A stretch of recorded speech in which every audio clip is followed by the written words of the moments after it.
Oui, bonjour. Alors, première journée d'évangélisation au Cameroun. Donc, une ville, un petit village situé à côté de Lolodorf où il nous a fallu rouler pendant des heures après être sorti de l'aéroport. Là, ça a été assez pénible. Heureusement, on a un super chauffeur, on nous a laissé un super Toyota. Je ne m'attendais pas à tant. Je crois que c'est la première fois en mission qu'on me laisse un véhicule pareil. Donc merci Seigneur. Et puis on a vu dans l'après-midi, on a fait des réunions pour les enfants. On a vu beaucoup d'enfants qui ont fait une rencontre avec Jésus, qui ont senti leur cœur battre. Ils ont entendu une voix qui leur disait il faut que tu obéisses à tes parents. Une autre qui disait il faut que tu aimes ton prochain. Et donc ça a été super. Bon, une vieille moto qui passe là, voilà. Et donc ça a été super de voir ces enfants qui sont touchés par Dieu. Ils étaient vraiment. Donc après avoir prié pour tous, ils étaient à peu près une vingtaine. Aujourd'hui on en attend beaucoup plus parce que bien sûr. Après, les témoignages se comportent dans le village.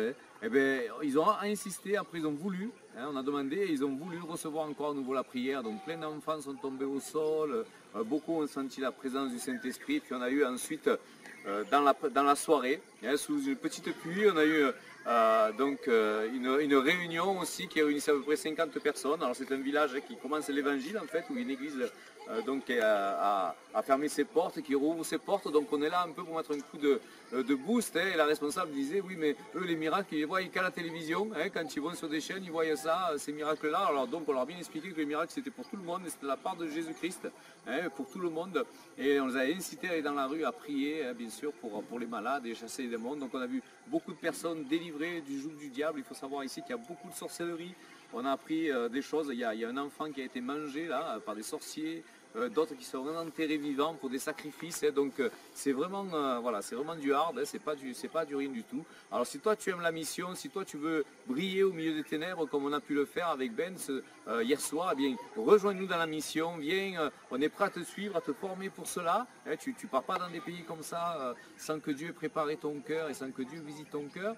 Et Dieu va t'utiliser aussi. Dieu va t'utiliser ici. Alors on a encore 4-5 jours de programme ici, dans ce petit village. Et ensuite on partira carrément, on retourne à Yaoundé. Et on repartira carrément dans une autre partie du Cameroun qu'on ne connaît pas. Donc c'est que voilà, c'est que de surprise en surprise, c'est ça la mission. Si tu aimes les choses carrées, bien rectangulaires, là, avec les angles bien droits, ne viens pas à mission.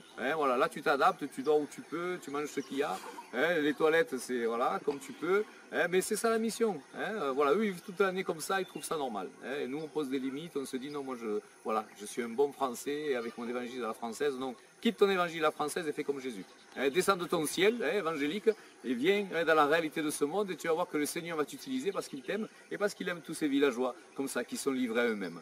Donc voilà, donc on a vu des miracles, on a vu un homme qui était complètement bloqué, se courber, des maux de tête en voiture, voilà, des signes de paludisme disparus. On a vu plein de gens qui avaient des douleurs de partout, ils ne savent même pas d'où ça vient parce qu'il n'y a pas de docteur ici bien sûr. Donc ils ont mal de partout, ça fait des années et donc tu pries pour eux, ça dure 1 minute et ils sont guéris.